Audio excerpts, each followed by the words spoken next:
Ito ang Metro Cebu. Maunlad, mabilis ang takbo ng buhay.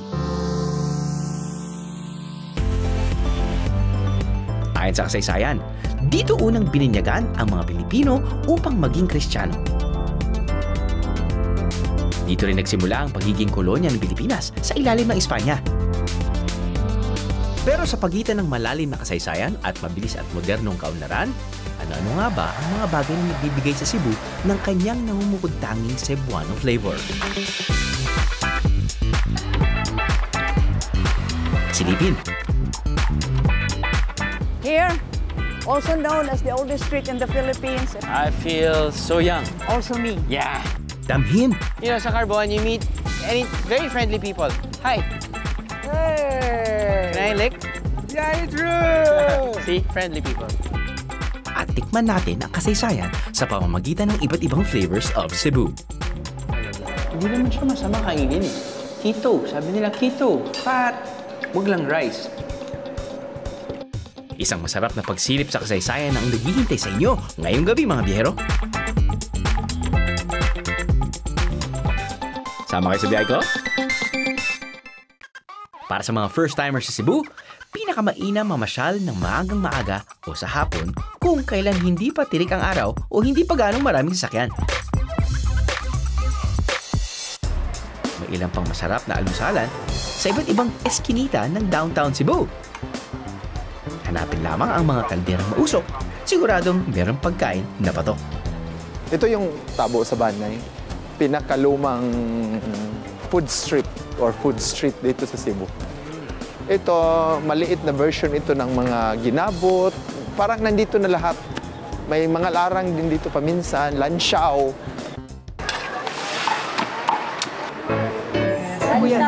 Lansiaw. Kanini, balbakuan ni panit. Kanini, nilagang baka. Luto na ni? Di pa masyado. Di pa masyado. Tapos meron kayong fried chicken, meron kayong... Ay, charm bulaklak, may calamares. Calamares, oh. Tapos no, ito, pork chop. Pork. Dahil kadalasan ang mga maganda at mamahaling karne ng baka at baboy ang niluluto para sa iba't ibang putahe, naiiwan ang ilang mga parte tulad ng balat, buto-buto, laman loob at iba pa. Bilang masinop na mga Pilipino, niluto ito ng mga Cebuano at ginawang lansiaw o balbakwa. Isinahog sa nilagang baka at pinirito ang mga laman loob ng baboy para maging chicharrong bulaklak. Sanay na tayo sa mainit at masabaw na almusal dahil kailangan ng init ang sikmura. Pero ang kakaiba dito ay ang chicharon bulaklak na kung tawagin nila ay ginabot. Ang almusal talaga? Medyo masanay yata ako dyan kapag sa gabi ko kinakain yan na may kasabay na malamig na inumin. Ito yung ginabot. Kung sa Tagalog, ang tawag dito chicharon bulaklak.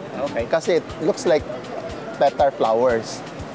Pinapakuluan, nililinis, pinapakuluan, tapos i-deep fry sa talagang mantika na kumukulo. Tapos magka-crunchy na yan. With vinegar, soy sauce, at saka ito. Kalamansi, sibuyas.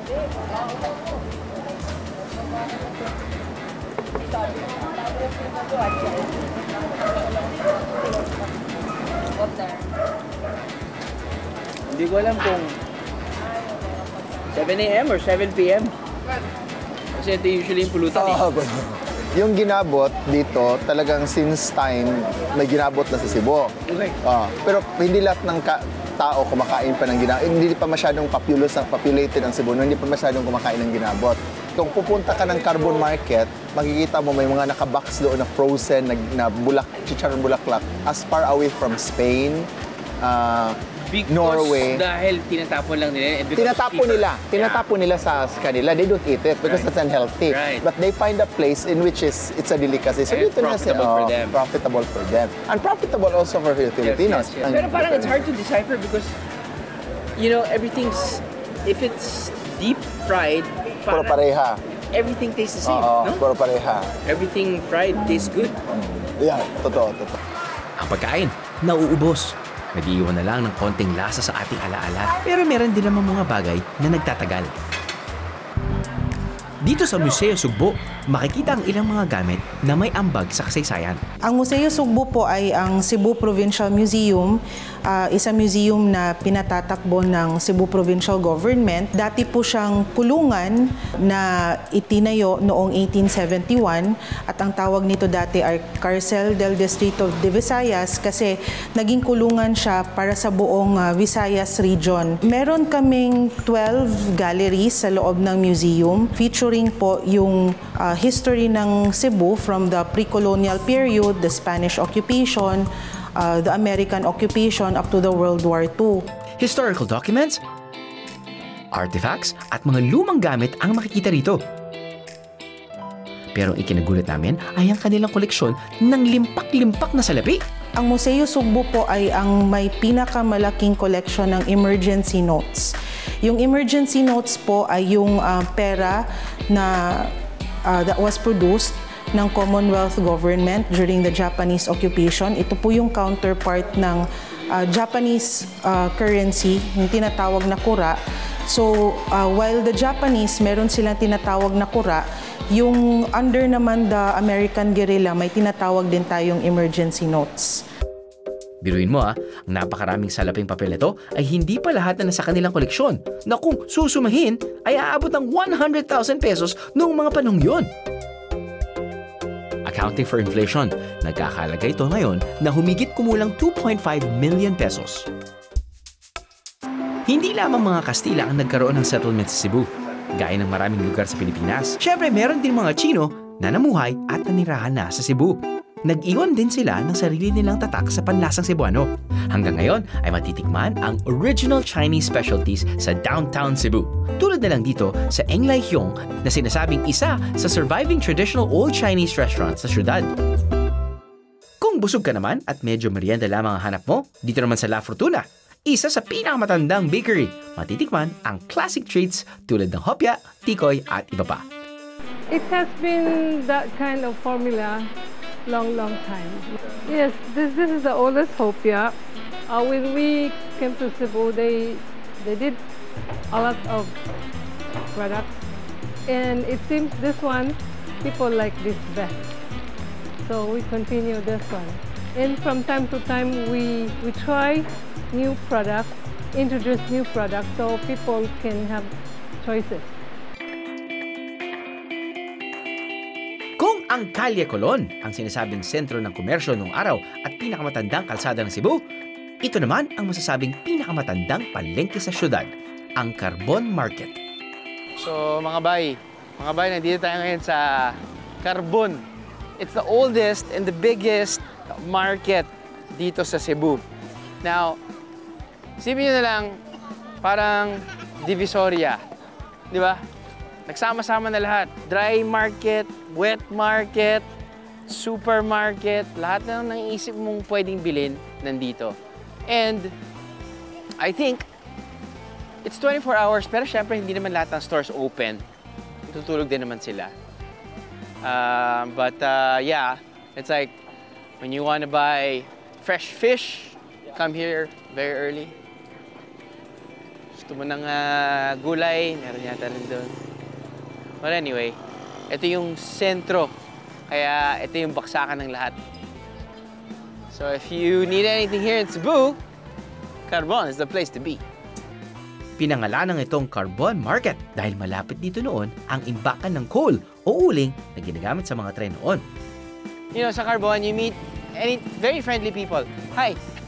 Hey! Can I lick? Yeah, it's true! See? Friendly people.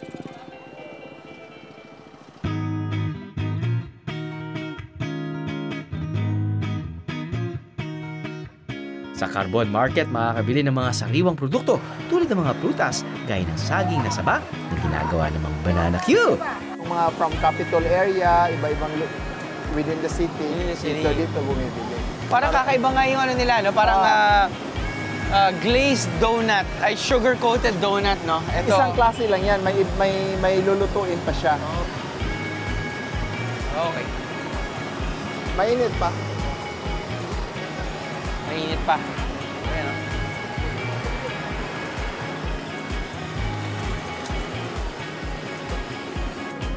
Tig-isa nilang nilalagay, kinukot ng harina, tapos doon dini-deep fry, tapos doon nilalagay nila ng sukal.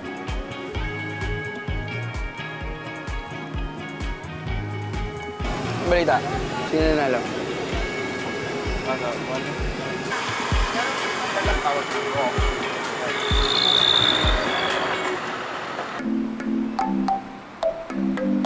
Pero para sa mga first-timers sa Cebu, hindi banana Q ang pampasulubong nyo. Ito ay ang nag-iisang otap. Light and crunchy, sweet and tasty otap. O ha? Ang classic otap na nakasanay ng karamihan, merong upgrade. Ito ang tinatawag nilang hojaldres. Kung first time mo sa Cebu, it's either otap ang pampasulubong mo o kaya danggit. Yun ang mga classic.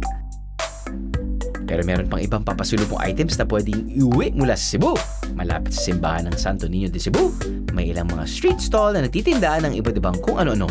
Bagsakan to ng mga chicharon. Chicharon, pa iba. Bibingka. Mandawi, ma'am, no?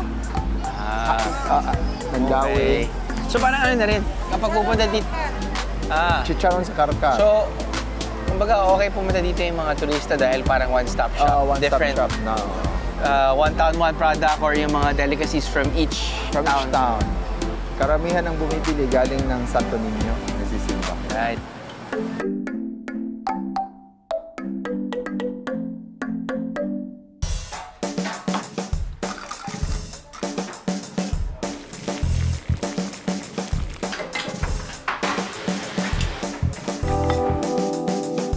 Tikman ang sutukil, short for sugba o inihaw, tuwa o sinabawan, at kilaw o niluto sa suka.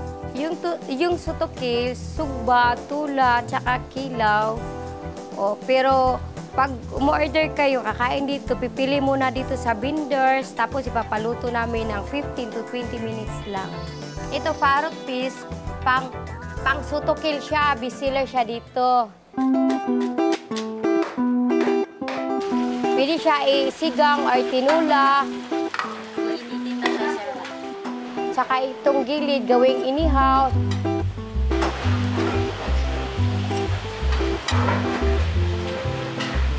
Saka yung sa kabila, gawing kinilaw.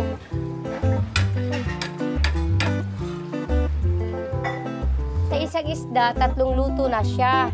Talakito, masarap to pang ihaw or fried.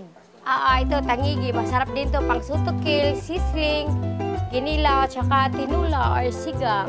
Maya-maya, pwede rin itong pang sweet and sour, team with soy sauce, or sigang. Mga biyero, alam mo, minsan lang naman ako nag-i-introduce ng mga tao habang kumakain ako. Usually, kinakausap ko lang kayo or kinakausap ko siya. Seldom na kinakausap ko yung kinakausap ko at the same time kinakausap ko kayo. Ngayon, gusto ko lang sabihin na si Kuya Wenchi, parati naming magiting na driver kapag pupunta kami sa Cebu. So anywhere we go sa Cebu, kahit na Cebu City, Mandaue, or kahit saan man sa Cebu, si Kuya Wenchi kasama namin ilang years na. That's why si Kuya Wenchi ang very credible point person pagdating sa mga pagkain. Yes. Tama Kuya Wenchi? Kuya Wenchi, meron kang magandang pinoint out kanina kasi feature natin ngayon sa Sutukil ay yung parrot fish. Ito naman ay... And then is, lapu-lapu. Dati lapu-lapu, pero ang gusto ng mayor ng Mactan, huwag ng lapu-lapu, pugapu ang Bisaya dito. Dahil nga lapu-lapu, Lapu-lapu, you know, lapu-lapu is the hero of Mactan. Right. The parrot fish is usually used for grilling because yan ang palaging ginagamit sa inuman. Madali lang lutuin. And then not much expensive than the lapu-lapu. The pugapu. Pugapu pala. Yeah. Tara, kain na tayo. Okay, Wench. Ang Mana Restaurant, ito talaga ang pinakamatanda dito sa lahat ng restaurant. Ako, naalala ko before eh. First time ko palang mag-feature sa Cebu. Dito na kagad ako pinunta dahil alam ko. Ano sila eh. Masarap yan sa usually sumsuman. Sa suman? Sumsuman. Anong sumsuman? Sumsuman is yung nag-inom, yan ang sa Bisaya, sumsuman. Pulutan. Pulutan. Sarap.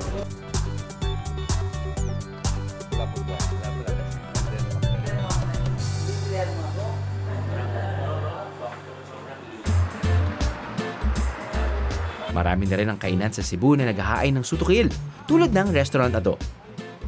Ang specialty nila, inihaw. Paborito raw na binabalik-balikan sa kanila ay ang chorizo de Cebu at ang classic nilang barbecue at iba pa. Yung specialty talaga namin, barbecue, chorizo, like our boneless bangos.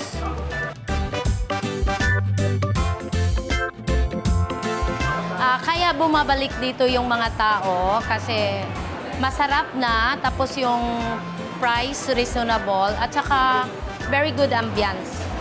Pero ang pumukaw sa aming atensyon na ito, ang mini roast chicken skewers. Hindi joke lang. Ito ay inihaw na pugo. Kasi seasonal yung quail. Pag maraming quails, we can do it fried and ihaw. Masarap pareho.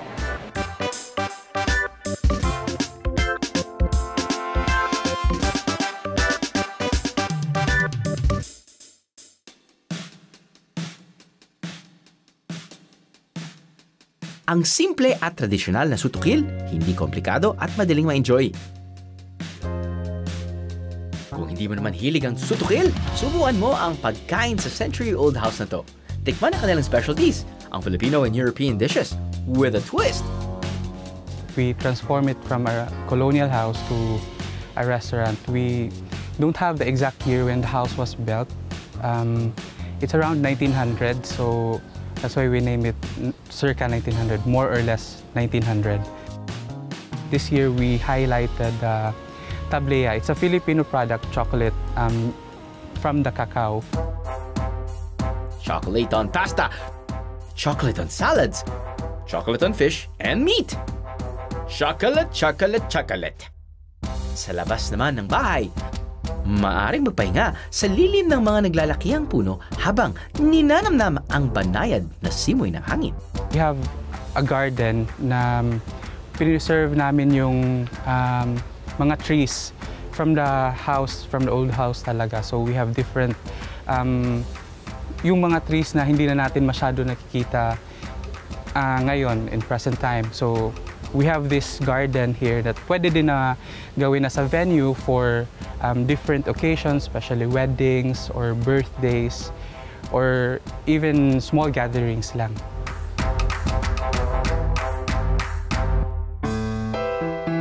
For a more sophisticated food fare, try the selection at our hotel for the night. Delectable dishes for mouth-watering meal await you.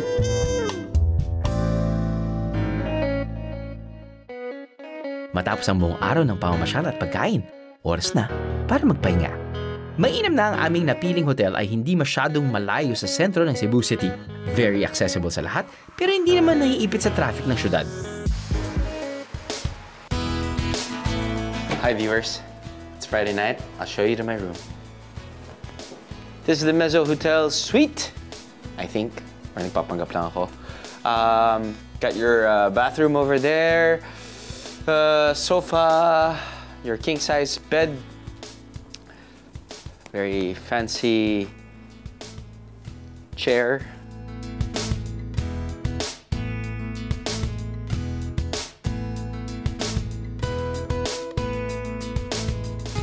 Flat screen TV.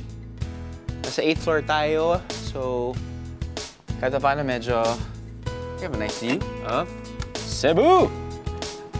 Yeah, nice cityscape.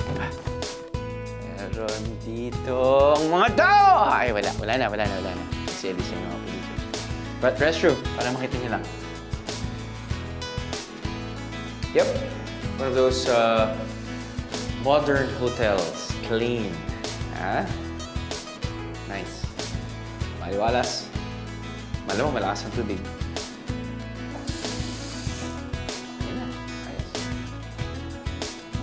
Good evening, gents. See ya.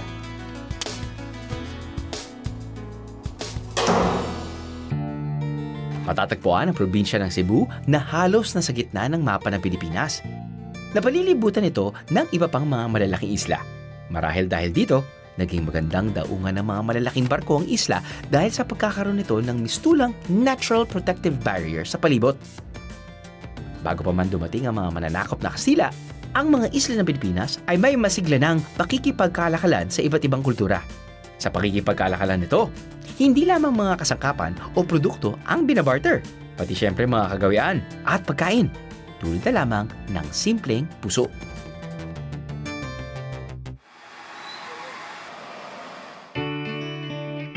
Further examination will tell you na yung mga tinatawag natin na talagang ating pagkain, may halo ng banyaga. Okay. Pero dahil sa tagal na, we have claimed it as our own. Right. So authentic na Cebuano. Yung puso, may... Hindi galing sa atin talaga Hindi yun. talaga galing. Yung Malaysian at mga Thailand na nag-trade na sa atin, pre-colonial period, sila yung nagdala ng how to make the puso here in Cebu. Kasi yung Cebu yung unang port na pinuntahan nila. Nag-iisang nakasanayan ng paraan ng paghahanda o presentasyon ng sinaing na kanin ng puso, lalo na sa Cebu at sa iba pang karatig isla nito. May libro ako na nabasa na they are telling this na 8 design yung puso. Actually, ang title ng book, if may time pa kayo mag-research, Hikay. It's authored by a Cebuano. 8 design yung puso. Yung ginagawa lang dito, 2. Kasi pang commercial, pang mabilisan. Yung iba complicated kasi yung pag-wave. Art form na. Or maybe it got lost as time goes by.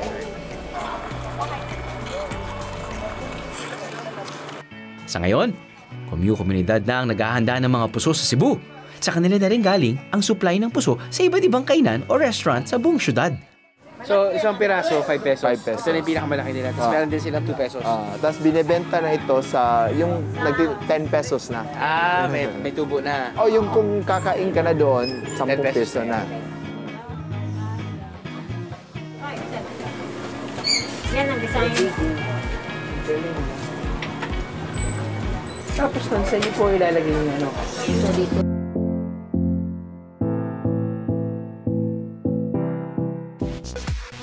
Tulad ko, nasanayan ko na itong maglagay ng rice dito. Isang ganyan ko lang.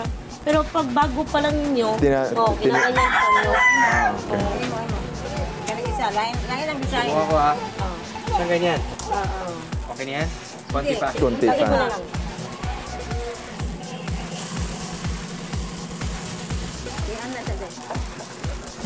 Gandami ko nalagay, grabe. Logi na. Wala. Kulang pa, kasi wala ka ba? Tunga lang ba? Uy, ang bata. Yun. Dami na. Tama na. Dapat mo kalahati. Oo, dapat dapat dito. dito. Yan, alam. Kalahati. Kaya pag na siya, maluto na siya. Compact. Oo, sakto talaga siya. Nabilis na po ba siyang lutuin? Kami dyan, bukal na kami dyan, simula na, I think 9. Mabukal siya kuhan, mga 11. At pagtapos na nabukal, luto na siya namin. Then until 40 minutes or 50 minutes, Okay na. Okay na siya, luto na siya. Tapos nung sinasabi nila yung puso daw, mas mahaba yung shelf life. Mas tumatagal. Oo. Bakit po ba? Dahil po Nakabalot na siya. Nakabalot? Oo, niya. Tapos kanang tama ang pagluto niya. Nagluto kami nito. Ayun, siya, mapapanis pa siya bukas ng umaga, ganyan. Isang praktikal na pagbalot at pagluto ng kanin ang puso. Maganda pa itong palumuti sa pagkainan.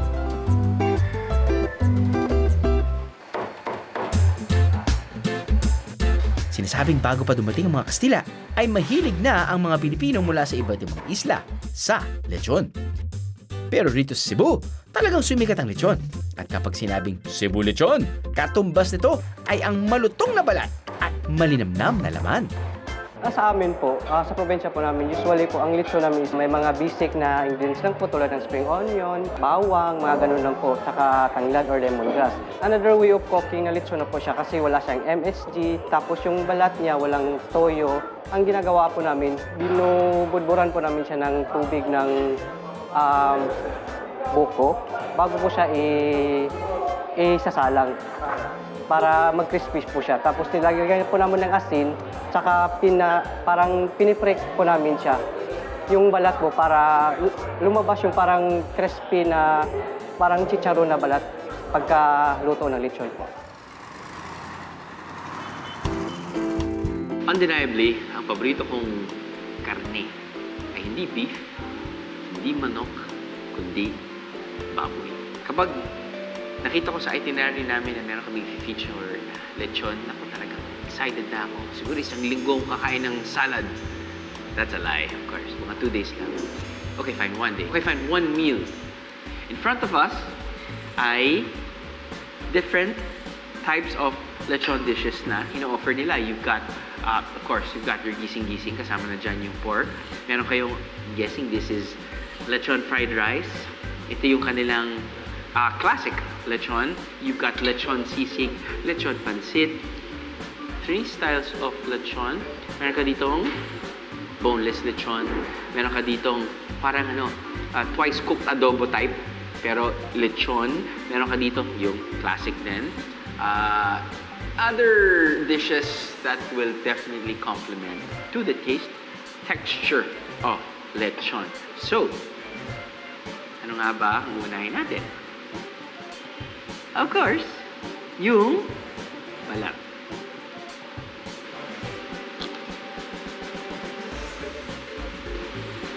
Hindi naman siya masama kainin eh. Keto. Sabi nila keto. Fat. Meat.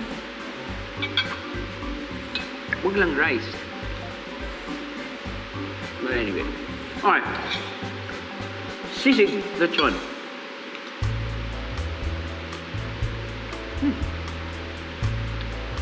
Pwede rin. Boneless.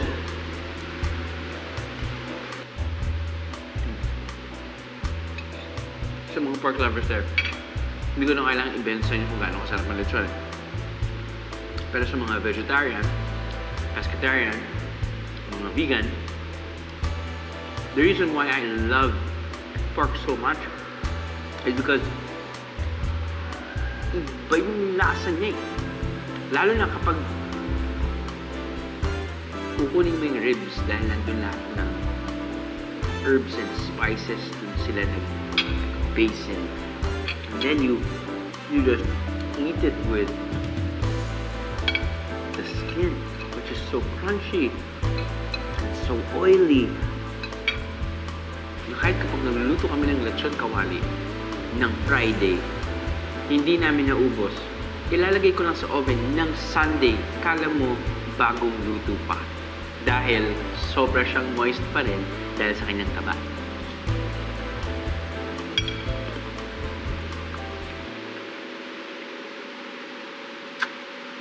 Tignan natin to.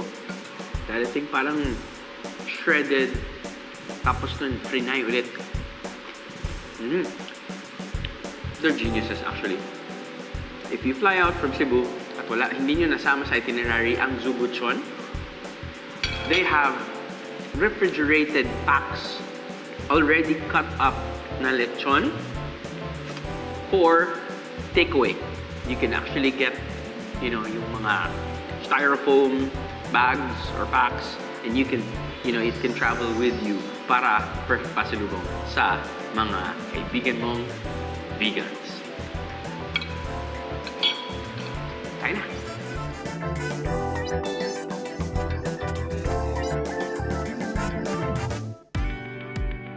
Sa Cebu, unang dumaong ang mga mananakop na Kastila. Nadatnan na nga raw ng mga mananakop ng Kastila ang pagkaing puso at lechon pagdating nila ng Cebu. Ang mahaba at napakahalagang kasaysayan na ito ng Cebu at ng buong Pilipinas ay makikita sa isang malaking monumento, ang Cebu Heritage Monument. Disenyo ito ng artist na si Eduardo Castrillo at natapos noong taong 2000. Gawa ito sa iba't ibang medium tulad ng semento, bronze, brass at bakal. Sa paglalakad palibot ng monumento, parang pinaparamdam nito sa iyo na napakaliit mo kumpara sa kasaysayan at hinahamon ka nito para maging parte ng isang magandang kinabukasan. This is now Parian, that district over there. Very old ito when the galleon trade was still flourishing in Cebu in the late 1500s. The Chinese came over for the business and they settled in Parian. And that is why most of the wealthy families, Chinese families, built their homes here. And we call them the Sangleyes, the mestizo Chinese, Filipino, yes. Patatagpuan ang monumento sa Parian District, kung saan nagsisimula ang sinasabing pinakalumang kalye na may pangalan sa Pilipinas, ang Calle Colon. Here, also known as the oldest street in the Philippines, etc. Oh, this is the oldest street in the Philippines. Was built by the Spaniards in 1565. I feel so young. I'm happy about that because also me. Yeah. Also me. Yeah. Ipinangalan ito ni Miguel Lopez de Legazpi sa Italianong manlalayag na si Christopher Columbus. Ito raw ang naging sentro ng komersyo noong araw. Pero pagdaan ng panahon ay unti-unting lumipat ang pag-unlad mula rito papunta sa loob ng syudad o sa downtown Cebu.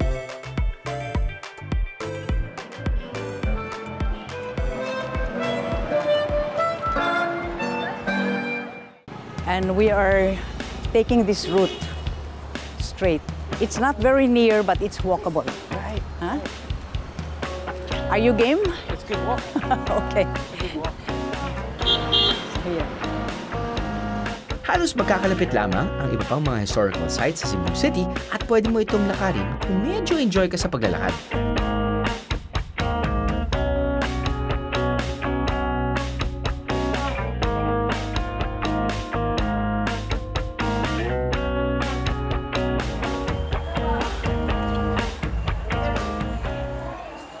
So in the morning of October 15, 2013, that tower fell down, but luckily nobody was down here because the mass had just finished. Wow, okay. And people had just left. I mean, you know, that was miraculous because that thing that on top, that lantern, it looked small, but when it fell, it was so huge, we realized it was 7 tons in weight. Wow. And it could have killed, you know, a lot of people.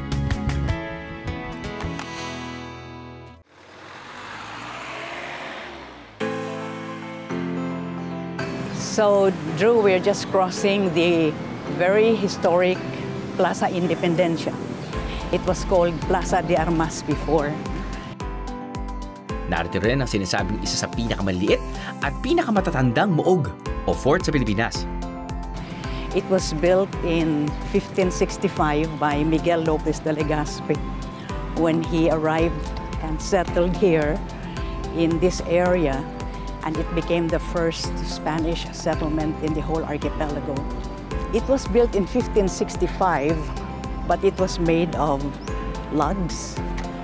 Eventually, in the 1700s, maybe 1730s, they built the fort out of coral stone. Ang Fort San Pedro ay isang military structure na nagpoprotekta sa sulok na ito ng isla ng Cebu laban sa mga pirata o iba pang mananakop. Welcome to Fort San Pedro, the headquarters of the Spanish colonial government from 1565 to 1898. Fort San Pedro is the smallest and oldest fortress in the Philippines. Magandang maglakad-lakad sa paligid at mag-picture-picture. Isa itong bunting time machine kung saan makikita at mahahawakan mo ang kasaysayan. So, I think running time namin sa aming Cebu City tour ay 2 hours now. A few things that you might want to consider, no? It would be best siguro to start the tour kapag maaga para hindi masyadong tirik yung araw. Kami kasi galing kami sa Manila eh. At dumating kami ng mga 8:30 na. So anyway, we started like 2 hours ago, which is 9:30. Medyo tirik na yung araw and everything. If you're adventurous, if you're the walkable type of tourist and you are curious about the history of Cebu, sure, why not? Lalo na kapag kasama niyo po ang isang magaling na tour guide / architect who loves her job. Kita-kita naman yan eh. She's very energetic.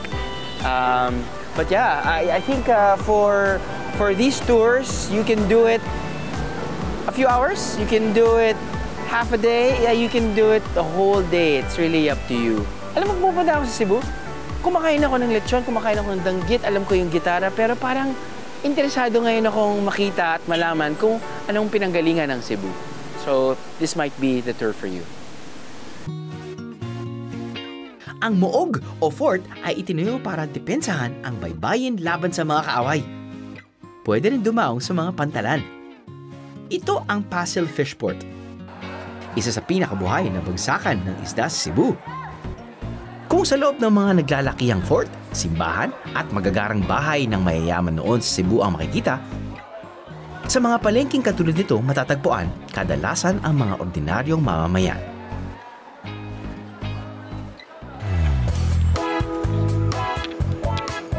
Maaga sila nagsisimula dito, no? Maaga, alas 12.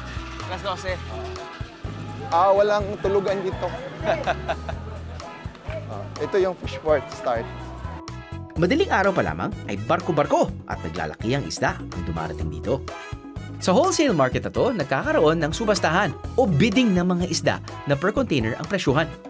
Nakabanyera yan kasi may bumibili niyan, yung parang naka-auction na ba? Price, okay. magkano. Yung talagang authentic na tangigi. Because of the taste? Because of the taste and the texture. So yung parang zebra or tiger pattern niya mas pronounced. At saka hindi siya malapad, kagaya nito. Tawan. Kapag nabili na rito, ay dinadala naman sa retail o tingian na pwesto kung saan makabibili na ang mga tao ng per kilo. Normally, what time of the day do you buy? Alas 3 ng madaling araw. Alas 3 din talaga. Yung sign na fresh pa yung shrimps is that slippery siya. Tapos pag balat mo, talagang dumidikit yung balat, mahirap balatan. Yeah. Kasi pag medyo naka-usli na yun, hindi na yun fresh. At saka pag makita mo yung wax na talagang visible na, tapos medyo bali na yung leeg, that's no longer fresh. Pero dito talagang ubos yung shrimps niya. At saka hindi to, iba yung klase ng shrimps niya kasi pag niluluto mo hindi nagre-reduce. Talagang firm. Okay. Dahil sa madaling araw pa lamang ay nagsisimula na magtrabaho ang mga taga rito, kinakailangan nila ng pampainit na kanilang sikmura. Ang main ingredient ng kanilang mainit na sabaw, ang mura at marami sa paligid. Siyempre isda, ito ang larang. Yung larang, sir, yan ang number 1 dito sa Cebu. Usually po ba kinakain ng larang sa umaga, sa hapon, sa gabi? Yan talagang kinakain ng mga tao. Dinadayo kami dito, sir. Normally, kinakain ng medyo yung madaling araw kasi malamig yung panahon. Kasi medyo mainit at saka medyo maanghang. Ano yung mga parts ng isda na niluluto niyo? Barakuda, sir. Yung rumpi. Barakuda, okay. Tapos yung cuttlefish, tagutungan. Yun lang ang niluluto. Malalaki.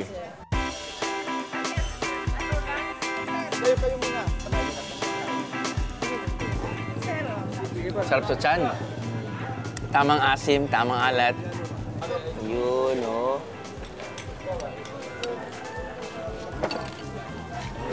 Manok, di ba ang puso na abuan, no? Ano po ito? Parang mga pisngi-pisngi, ganyan, no? Ay, oh. Yan nga yung masasarap, eh. Ang mainam raw kasabay ng mainit na sabaw ng larang, mainit at umuusok-usok pang bigas na mais o corn grits. Nakikita mo yung mantika, yan yung isda, yung fish na isda. Kasi slow cooking siya, constant lumalabas yun, nawawala yung lansa. At saka oil din yan ng tomato. You know, it's like freshly cooked, eh. It's very heartwarming ba? Yung parang it's the right combination of yung anghang niya, hindi naman sobrang anghang, yung sakto lang. Tapos doon yung alat niya sakto lang, yung asim niya definitely sakto lang. So parang it's sarap. Kaya nga, it's perfect nga pag early morning, eh. Di ba? Perfect for early. Panalo! Simpleng pagkain, mainit at mura. Tamang-tama para sa mga simpleng tao na nagtatrabaho sa Pasil Fishport o kahit namamalengke o napadaan lang.